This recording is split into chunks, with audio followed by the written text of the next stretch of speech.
Bonjour à tous, bienvenue dans votre journal sur CCTV français, en direct de Pékin.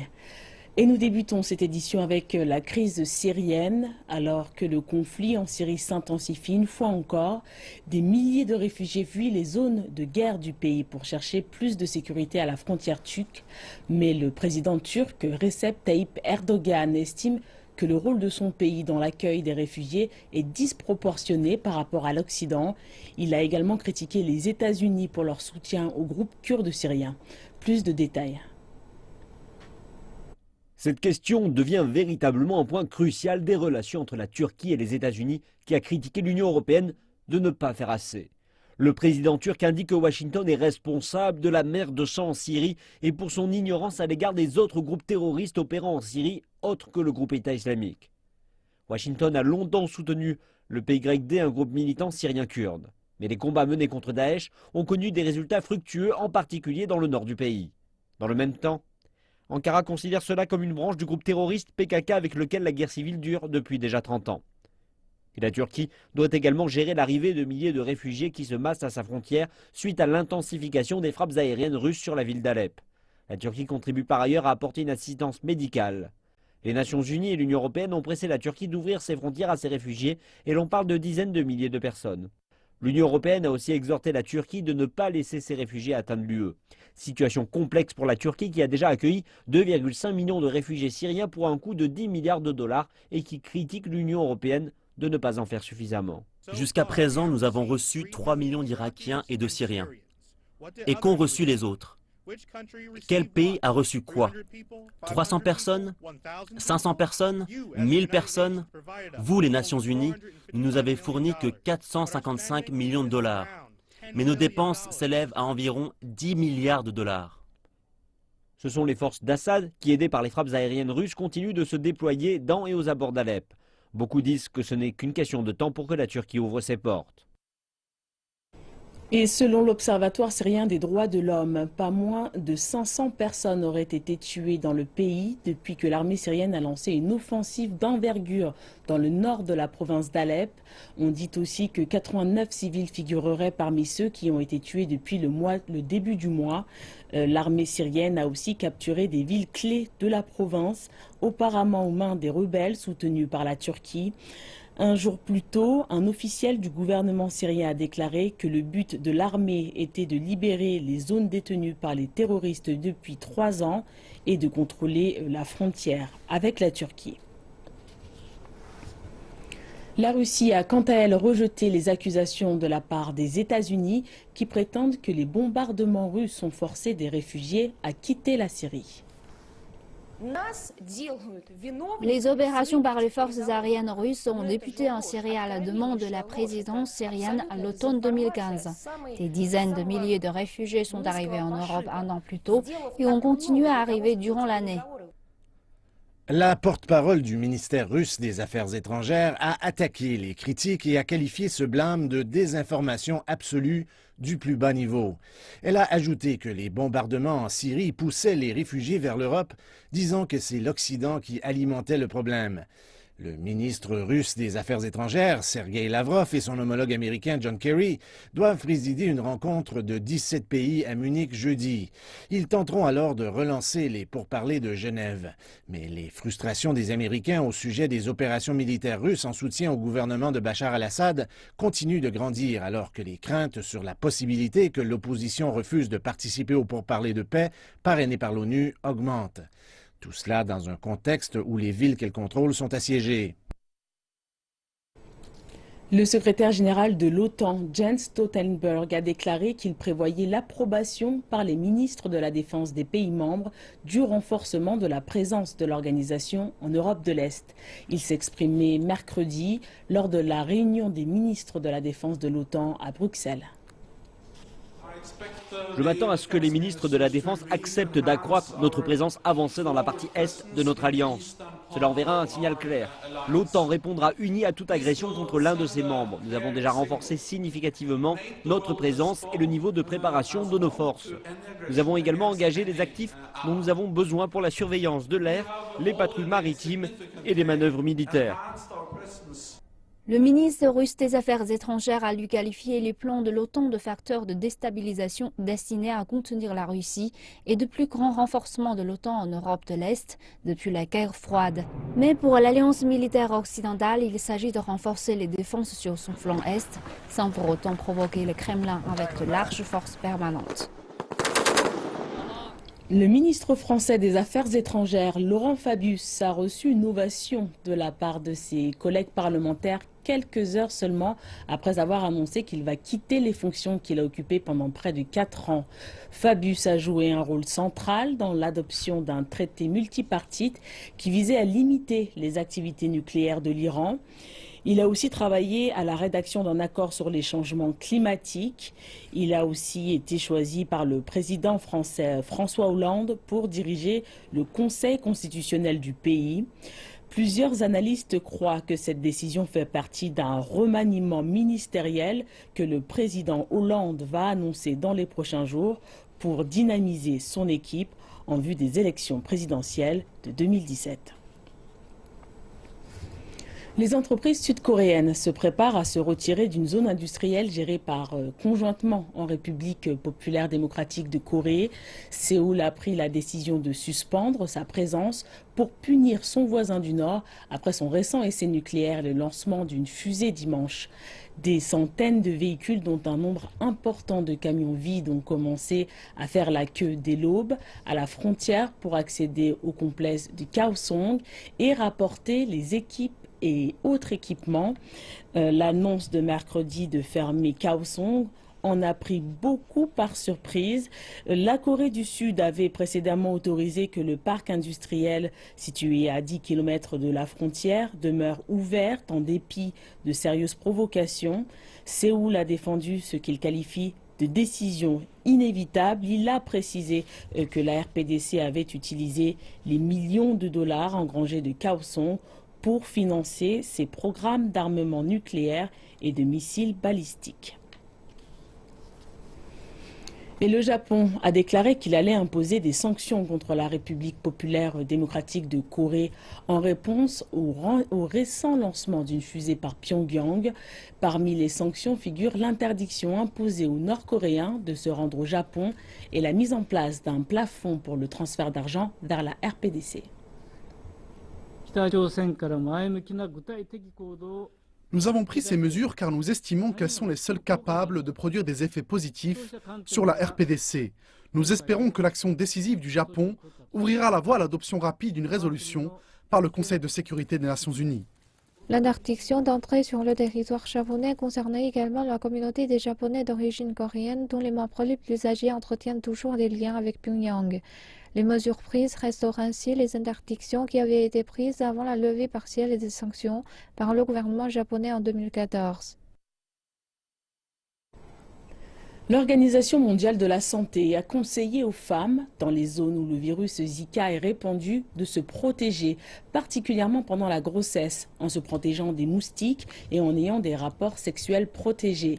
Le Brésil, le pays le plus touché dans l'épidémie qui balaie les Amériques et est présent dans plus de 30 pays, enquête sur un possible lien entre les infections au Zika et plus de 4000 cas suspectés de microcéphalie. L'Agence des Nations Unies basée à Genève a rassuré en disant que la plupart des femmes dans les zones atteintes par le virus donneront naissance à des enfants normaux. L'agence ne recommande pas de restrictions sur les voyages, suggérant à la place que les femmes consultent les docteurs. Et en marge, la Chine a confirmé la présence sur son sol et pour la première fois du virus Zika chez un homme qui avait récemment voyagé en Amérique du Sud. La Commission nationale pour la santé et le planning familial a déclaré mardi qu'un patient de 34 ans avait souffert d'une certaine forme de mal de crâne et de fièvre lorsqu'il était au Venezuela. Il a ensuite quitté le pays et est rentré le 5 février dans sa ville natale dans le district de Gansian, dans la province du Jiangxi. Sur le chemin du retour, il est passé par Hong Kong et par la ville de Shenzhen dans la province du Guangdong. Il a été admis dans un hôpital local et mis en quarantaine. Les médecins disent que le patient est actuellement en train de se rétablir et que sa température corporelle est revenue à la normale. Le cas présent a été transmis via des moustiques, donc les gens que ce monsieur a rencontrés sur le chemin du retour, et cela inclut les passagers qui se sont assis près de lui dans l'avion, n'ont pas besoin de recevoir d'avertissement ou d'être observés. Ce dont nous avons besoin pour le moment, c'est d'avoir une compréhension claire de la situation. Nous devons également faire attention au nombre de moustiques pour vérifier s'il a augmenté. Si ce nombre augmente, il faudra mener des opérations d'éradication de ces moustiques. Merci de nous retrouver pour la deuxième partie de cette édition. Mercredi a marqué le 3e jour de la nouvelle année lunaire et les pays à travers l'Asie l'ont célébré de différentes manières. Aux Émirats arabes unis, le caractère chinois signifiant singe a illuminé l'un des monuments iconiques de Dubaï, l'hôtel Burj Al Arab. Des spectacles traditionnels tels que la danse du lion, une exposition de calligraphie chinoise et un concert de musique joué sur des instruments traditionnels ont apporté au festival une humeur festive. Au Chinatown de Singapour, des plats de cuisine chinoise ont attiré de nombreux locaux. On pouvait trouver des gâteaux de riz, des sucreries ou des fruits secs, symbolisant l'espoir que le nouvel an sera tout aussi doux. Et à Hong Kong, un magnifique spectacle de feux d'artifice a eu lieu à Victoria Harbour. Il a duré 23 minutes. L'île thaïlandaise de Phuket possède une grande communauté chinoise et comme de nombreux autres, il profite à fond du nouvel an chinois. Sans doute le plus important lors du nouvel an chinois est la famille. Sur l'île de Phuket, dans le sud de la Thaïlande, se trouve la plus grande communauté chinoise.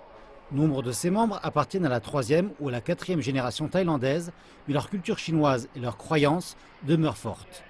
Dans toute l'île, les familles se rassemblent dans leur maison. Ils y servent des plats, allument des bougies et se souhaitent bonheur et bonne santé. Les oranges représentent l'or, les ananas, la chance, les pommes et les poires, la richesse et la santé. Dans les temps anciens, des hommes chinois ont migré au sud, pris femme et se sont installés là. Ici, c'est principalement sino-thaïlandais. Il y a environ 150 ans, des Chinois sont venus vivre ici. À cette époque, ils se sont mariés à des Thaïlandaises et ont vécu dans le coin. Ici, sur l'île de Phuket, les fêtes durent traditionnellement plus longtemps que dans d'autres endroits de la Thaïlande. Il est normal que le Nouvel An chinois soit célébré pendant 2 semaines entières. Tandis que la nuit tombe, les rues s'illuminent de milliers de lanternes. Le rouge est la couleur dominante, symbolisant le feu qui était utilisé pour se prémunir du serpent démon qui, dit-on, terrorisait les villages dans la Chine ancienne. Aujourd'hui, c'est un spectacle gai, alors qu'habitants et visiteurs accueillent la nouvelle année. La ville la plus méridionale de Chine, Sansha, joue un rôle stratégique dans l'exercice de la souveraineté de la Chine en mer de Chine méridionale. Le maire de Sansha, Xiao Jie, a déclaré lors de sa première patrouille à travers les îles depuis le nouvel an lunaire que la ville renforçait ses forces de surveillance maritime à travers un mécanisme d'effort conjoint pour promouvoir la structure politique, développer les industries et perfectionner le système judiciaire. Voyons tout de suite les efforts de la Chine pour protéger ses droits maritimes en mer de Chine méridionale. Pour leur patrouille dans les eaux contestées, les forces de surveillance maritime ont recours à des navires de grande taille. Voici le plus large navire des forces de surveillance de Sansha. Son capitaine, Xiang Guoxiang, nous a présenté ses fonctions. Selon lui, ces navires chargés de faire respecter la loi civile ont des liens étroits avec les gardes-côtes et la milice. Ils ont procédé à l'expulsion de bateaux de pêche étrangers des eaux revendiquées par la Chine. Le moyen le plus efficace de faire respecter la loi est de mener de fréquentes patrouilles qui expulsent les bateaux de pêche étrangers. Nous ressentons bien l'importance de notre mission. La mer de Chine méridionale est vaste, rendant la surveillance difficile. La juridiction de Sansha couvre une superficie maritime d'environ 2 millions de kilomètres carrés. Environ 2000 pêcheurs chinois gagnent leur vie en mer de Chine méridionale. Ils sont éparpillés à travers de nombreuses îles. La fondation de la ville nouvelle de Sansha visait à améliorer le contrôle de ces eaux.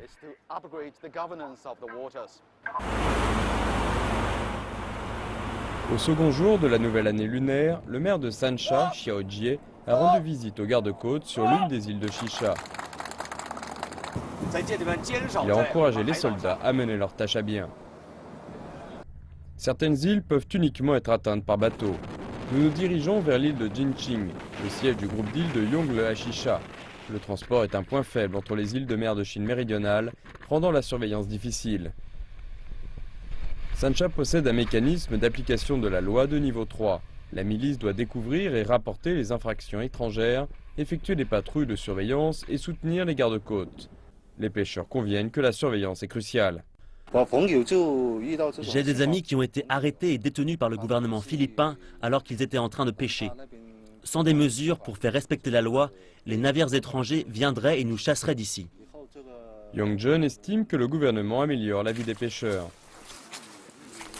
Xiao Jie a passé beaucoup de temps à visiter les îles placées sous sa juridiction. Il est heureux de voir les changements. Il s'est ainsi aperçu que les plantes sur Jinqing sont devenues plus vertes en raison des mesures de protection de l'environnement. Faire respecter la loi nécessite la combinaison d'efforts pour améliorer les infrastructures de base, protéger l'écosystème des îles et assurer les besoins de base des pêcheurs, ainsi que d'être capable de gérer les catastrophes et de mener des opérations de secours. Xiao Jie estime que l'application de la loi est l'une des forces qui doit témoigner des capacités globales de Sancha. Et l'on termine avec ce sujet de coopération sino-africaine. L'eau est un produit de première nécessité pour l'ensemble des habitants de cette planète. Mais pour beaucoup de gens en Afrique, cette ressource vitale se fait rare. Et cela sans même considérer le problème de la fiabilité de l'eau. Sur ce continent largement touché par les crises autour de l'eau, une entreprise est en train de faire la différence en aidant les populations locales à pouvoir bénéficier d'une eau propre et fiable. Judan s'est rendu sur les lieux de 2 projets hydrauliques en Éthiopie et à Djibouti. Voici le compte-rendu de ces 2 visites. La chaleur, la fatigue et la soif sont constamment présentes.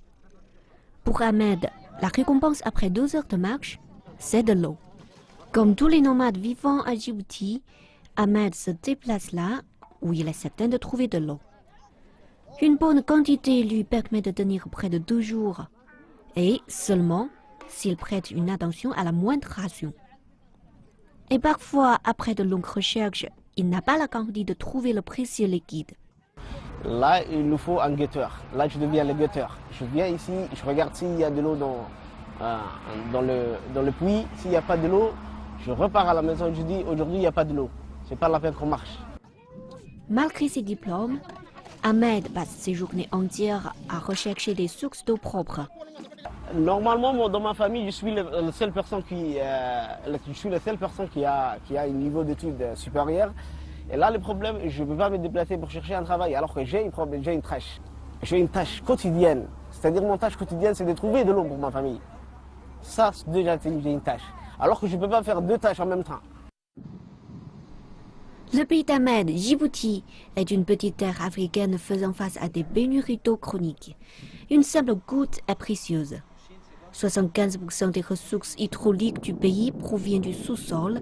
En raison de sa proximité avec l'océan, l'eau à Djibouti est amère et salée. Pour donner un exemple parlant, le lac saline que je me trouve actuellement représente le niveau d'eau en surface à Djibouti.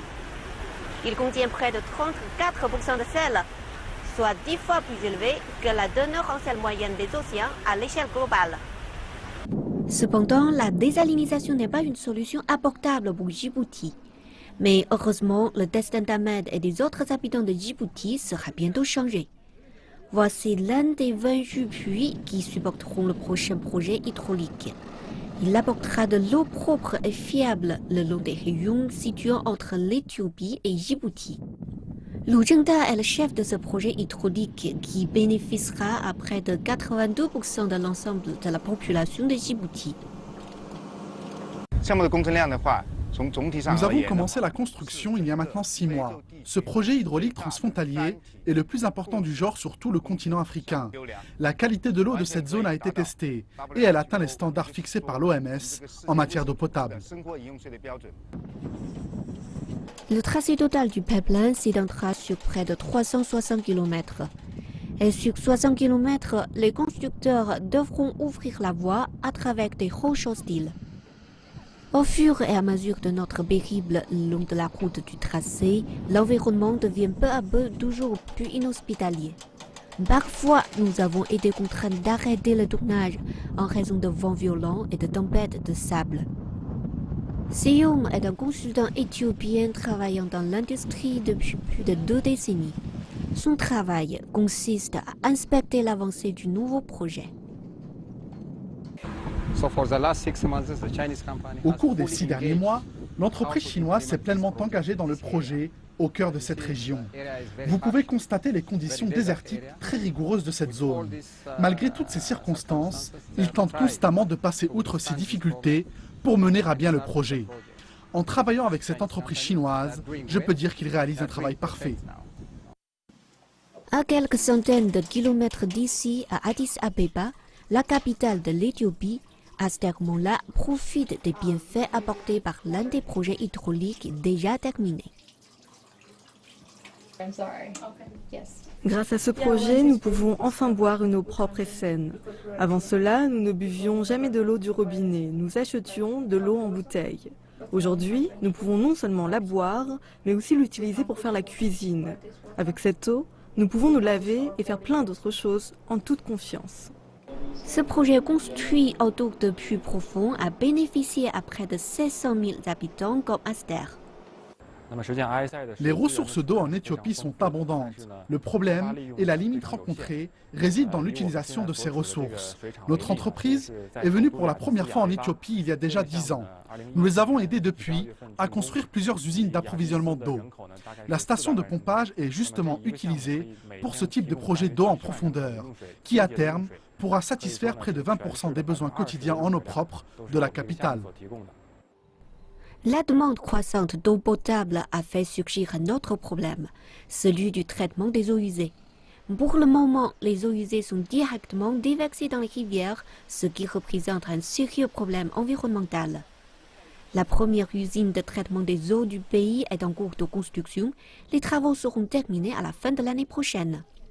Dans le pays voisin Djibouti, dans environ 20 mois, Ahmed et les quelques 750 000 autres habitants pourront également profiter des bienfaits d'une eau propre et saine. Lorsque nous lui avons demandé ce que le projet hydraulique signifiait pour lui, il a répondu qu'il était le symbole de l'espoir. Et c'est la fin de cette édition. Merci de nous avoir suivis. L'actualité continue dans 1h30. Excellente suite de programme.